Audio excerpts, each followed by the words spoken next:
두 번째는 육신에 속한 사람은 어떤 사람입니까? 고린도전서 3장 3절 시작. 너희는 아직도 육신에 속한 자로다. 너희 가운데 시기와 분쟁이 있으니 어찌 육신에 속하여 사람을 따라 행함이 아니리요.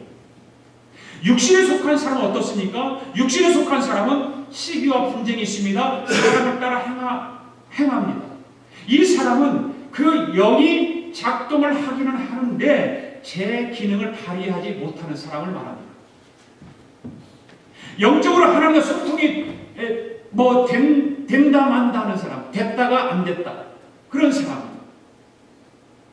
그래서 하나님이 계신지는 알지만 하나님 앞에서 제대로 예배를 드리지 못하는 사람, 마치 뇌출혈 후유증으로 반신불수가 된 사람, 그렇게 이해하면 빠를 것입니다. 그 영이 살기는 살아있으나 제대로 기능을 발휘하지 못하는 사람, 바로 육신에 속한 사람. 그렇다면 영에 속한 사람은 어떤 사람입니까? 로마서 8장 5절 6절 읽습니다. 시작. 육신을 따르는 자는 육신의 일, 영을 따르는 자는 영의 일을 생각하나니 육신의 생각은 사망이요 영의 생각은 생명과 평안이요. 영에 속한 사람을 진리를 알고 그것을 추구해 나가는 사람을 말하는 것입니다. 그하고 참고 두드리는 사람을 말하는 것입니다. 의에 줄이고 목말라야 하는 사람입니다. 그리하면 하나님도 그를 가까이 하시고 필요한 모든 것을 채워주시는 것입니다. 바로 영에 속한 사람. 우리 주님은 육신에 속한 그리스도인을 경계하고 있습니다. 우리가 육신을 버리고 우리의 심령이 새로워질수록 하나님과 가까워지는 줄로 믿습니다. 우리는 여기 육에 속한 사람이 되어서도 안 됩니다. 육신에 속한 사람이 되어서도 안 됩니다. 오늘 우리는 영에 속한 사람이 되어서 하나님과의 소통이 잘 이루어지는 은혜의 사람이 되기를 원합니다. 영에 속한 사람은 그 영이 활발하게 활동하는 사람을 말하는 것입니다. 하나님과 긴밀하게 소통하는 사람, 그래서 하나님께 영으로 진리로 예배하고 하나님 뜻대로 살아가려고 몸부림치는 사람, 바로 그 사람이 영이 건강한 사람입니다. 영이 변한다라고 하는 것은 육에 속한 사람이 육신에 속한 사람으로 변하고, 육신에 속한 사람이 영에 속한 사람으로 변하고, 영에 속한 사람은 계속해서 영에 속한 사람으로 살아가는 것입니다. 우리는 변화가 됩니다. 과거에 우리는 육에 속한 사람이었습니다. 하나님을 알지도 못했습니다. 그래서 우리는 예수님을 영접하고 이제 육신에 속해서 살아가다가 이제는 우리는 2012년도 들어서 영에 속한 사람으로 살아가야 될 줄로 믿습니다. 2012년도 새해 여러분의 영이 변화되기를 원합니다. 하나님과 더 깊은 소통, 하나님께 영으로 진리로 예배하고 하나님의 뜻에 순종하며 살아가는 그 영에 속한 사람들이 되기를 주님의 이름으로 축복합니다. 두 번째로 새롭게 된 사람이 되기 위해서는 우리는 어떻게 해야 될까? 마음이 변화해야 됩니다. 첫 번째 뭐라고 그랬죠? 뭐가 변화해야 된다? 심령이 변화해야 됩니다. 두 번째는 마음이 변하는 것입니다. 23절 다시 한번 읽습니다. 시작. 오직 너희의 심령이 새롭게 되어. 또 성경 구절 하나 읽어보세요. 로마서 12장 2절 시작. 너희는 이 세대를 본받지 말고 오직 마음을 새롭게 함으로 변화를 받아. 이 세대를 본받지 말라는 이 세대는 언제일까요? 바로 지난주에 말씀드렸던 옛사람의 시대, 하나님을 몰랐던 시대, 내가 세상과 짝이 되어서 죄를 지어도 죄가 뭔지도 모르고 회개할지도 모르는 그런 시대, 바로 옛사람으로 다시 돌아가지 말고 오직 마음을 새롭게 하는 것입니다. 바로 심령을 새롭게 하여 변하는 것입니다. 할렐루야. 오늘 본문 18절에 보면 마음이 굳어졌다 그런 그 단어가 나옵니다. 마음이 굳어졌다 그런 단어가 나오는데 마치 용광로에서 나온 쇳물이 식어서 단단히 굳어 철골이 된 것과 같은 상태. 언제? 우리의 육신의 마음을 가졌을 때, 옛사람으로 살아갔을 때, 철골은요 일단 굳으면 변형이 될 수 없는 것처럼 그 마음이 굳어지면 요지부동한 것입니다. 그래서 리치마니 가트라고 하는 신학자는 그 마음이 굳어진 것을 어떻게 해야 되느냐, 한마로 부시가 된다라고 표현합니다. 한마로. 한마 아시잖아요, 여러분들. 그 막 망치 이렇게 붓고 한마로 때려 부셔야 그 굳어진 마음이 부서진다는 것입니다. 사람의 마음이 굳으면 우선 지성이 경직됩니다. 마음이 굳어지면 지성이 경직됩니다. 사람의 생각이 굳어져 버린 것을 말하는 거예요. 사람의 생각이, 지성이 굳어진다고 하는 것은 뭡니까? 생각이 굳어지는 것입니다. 아무리 콩으로 매주를 쓴다 해도 그런 사람들은 아니라고 우기죠. 아니라고 우겨요. 지성이 굳어지면, 생각이 굳어지면. 지금 우리 사회에 일어나고 있는 이념 논쟁들을 한번 우리가 생각해 본다면 서로를 향해서 마음이 굳어있기 때문에 그런 것입니다. 우리나라, 미국도 이제 대선이 시작되니까 미국도 그렇고 우리나라도 총선과 대선이 있어가지고 정권에 욕심을 내는 사람들 지금 굉장하지 않습니까? 마음이 굳어져 있으면 이해를 할 수가 없어요. 상대방을 이해를 하지 못합니다. 사람의 마음이 굳으면 다음으로 그 감정의 문이 닫혀버리는 거예요. 감정의 문. 서로 화해하기 어렵습니다. 마음이 굳어져 버리면 화해가 이루어지지 않습니다. 용서가 안 됩니다. 미움이 깊어지고 그 감정이 한이 생기고, 그렇죠? 원한이 생기는 거, 한이 생기는 것입니다. 사람의 마음이 굳으면 또 하나 의지가 제 힘을 발휘하지 못하는 것입니다. 마음이 굳어지면. 그래서 때로는 쓸데없는 곳에 고집을 부립니다.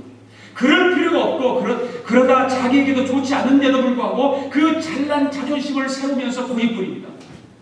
때로는 결단을 해야 될 때에 결단하지 못합니다. 잘못된 것과 끊고 돌아서야 하는데 돌아서지 못합니다.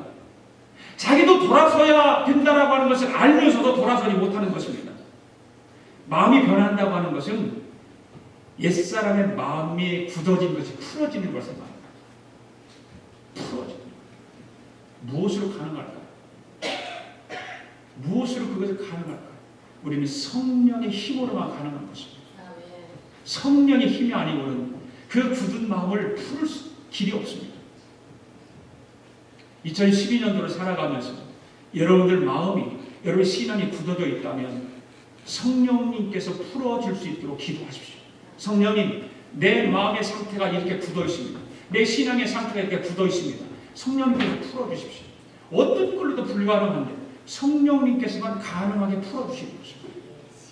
그것이 풀어져야 내 마음의 변화가 일어나는 것입니다. 미운 감정이 사라지는 것이고요. 이념이 다 사라집니다. 그 다음에 세 번째로 새롭게 된 새 사람이 되기 위해서는 새 사람을 입어야 하는 거예요. 새 사람을 입어야. 자, 첫 번째로 뭐라고 그랬죠? 뭐가 변해야 된다? 심령이 변해야 되고, 그 다음에 마음이 변해야 되고, 그 다음에 새 사람을 입어야 하는 것입니다. 자, 24절 말씀 읽습니다. 시작. 하나님을 따라 의와 진리의 거룩함으로 지으심을 받은 새 사람을 입으라. 아멘. 여기서 새 사람을 입는다는 것은 무엇을 말하는 것일까요?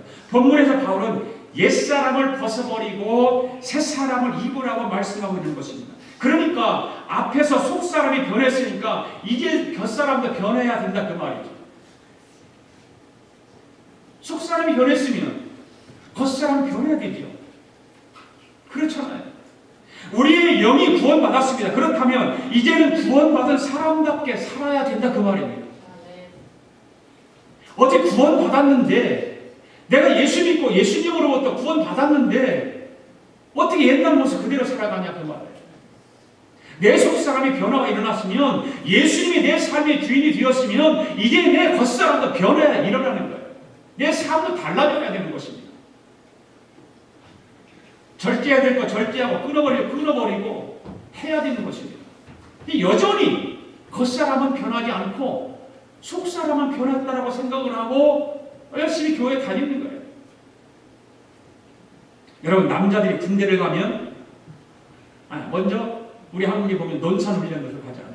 논산훈련소를 거기에 입소를 하잖아요. 그리고 본격적으로 훈련을 시작하기 전에 대기하는 동안 그 훈련을 대기병들을 뭐라고 부릅니까? 문태석 훈련병 전에 장정이라고 해요. 장정. 네. 어디서 왔다 그러면 서울에서 하면 서울장정, 부산에서 하면 부산장정, 훈련병이 되기 전까지 대기였습니다.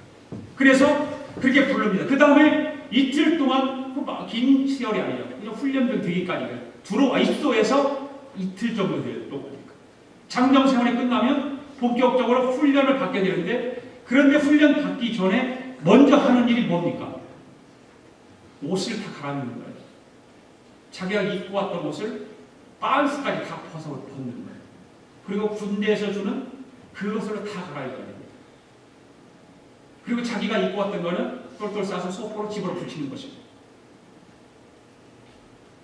그리고 나서 새 옷을 나눠주면 바로 이제 군복을 입게 됩니다. 군복을 입고 나니까 호칭이 장정에서 뭘로 바뀌냐면 훈련병으로 바뀌는 것이죠. 새로운 삶이 시작된 것입니다. 그렇죠. 마찬가지로 우리가 예수 믿고 속사람이 달라졌으면 이제 겉사람도 바뀌어야 하는 것입니다. 그동안 예수 믿기 전에 속사람이 입고 살아왔던 옛사람을 벗어버리고 이제 예수 믿고 변화된 속사람으로 새 사람을 입어야 되는 것입니다. 할렐루야.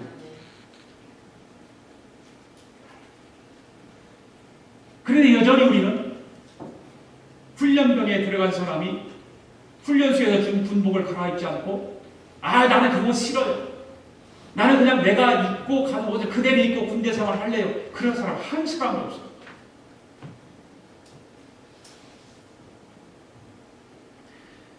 우리는 여기서 옛사람과 새사람은 무엇을 뜻할까? 한마디로 삶의 양식을 말하는 것입니다. 내 삶의 라이프 얘기하는 거죠. 내 삶의 라이프가 달라져야 되는 것입니다. 다시 말해서 세상과 인생을 보는 시각이 달라져야 되고 삶의 여정을 이어가는 태도도 달라져야 되고 저마다 몸에 배운 습관들 그런 것이 달라져야 되는 것입니다. 그러니까 옛사람이란 예수 믿기 전에 인생을 살아왔던 삶의 양식을 말하고 있지 않습니까? 그런 거거든요. 그리고 이에 비해서 새사람이란 예수 믿은 후의 인생을 새롭게 대하는 삶의 양식입니다.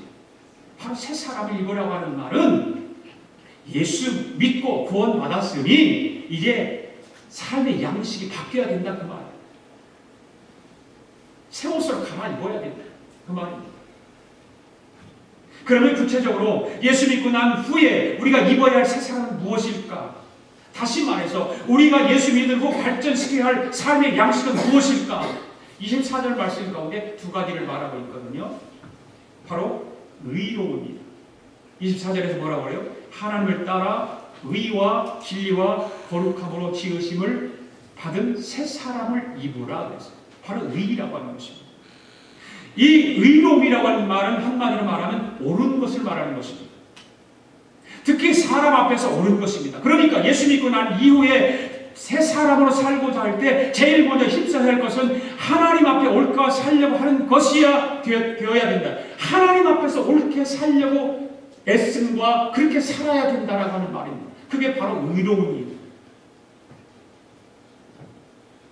그래서 예수님께서 마태복음 6장 31절 33절에서 이렇게 가르쳐 주십니다. 같이 읽어볼까요? 시작. 그러므로 염려하여 이르기를 무엇을 먹을까 무엇을 마실까 무엇을 입을까 하지 말라. 이는 다 이방인들이 구하는 것이다. 너희 하나님 아버지께서 이 모든 것이 너희에게 있어야 할 줄을 아시느니라. 너희는 먼저 그의 나라와 그의 의를 구하라. 그리하면 이 모든 것을 너희에게 더하시리라. 아멘. 예수 믿기 전에 옛사람 시절에는 어떻게 살았어요? 무엇을 먹을까 무엇을 입을까 구했다 그 말입니다. 그런데 이제 새 사람이 되어서는 뭐라고 말하고 있습니까? 하나님의 나라와 하나님의 의를 구해야 된다 그렇게 말하고 있습니다. 예수님이 그렇게 우리에게 가르쳐주고 있는 것입니다. 그래서 마태복음 5장 6절 같은 말씀에 보면 의에 줄이고 목마른 자는 복이 있나니 이렇게 말하고 있어요. 의를 구하되 마치 굶주린 자가 먹을 양식을 찾듯이 목마른 사람이 마실 물을 찾듯이 의를 찾는 사람이 복이 있다 그 말입니다. 우리는 과거에 의를 생각하지 않았습니다. 무엇을 먹을까 무엇을 마실까 거기에 염려하고 거기에 그것을 추구해왔고 그것을 따라 살아왔는데 이제 새 사람으로 옷을 입어 갈아입으면 의롭게 살아야 된다 그 말입니다. 너희는 먼저 그의 나라와 그의 의를 구하라. 예수님이 우리에게 가르쳐주고 있는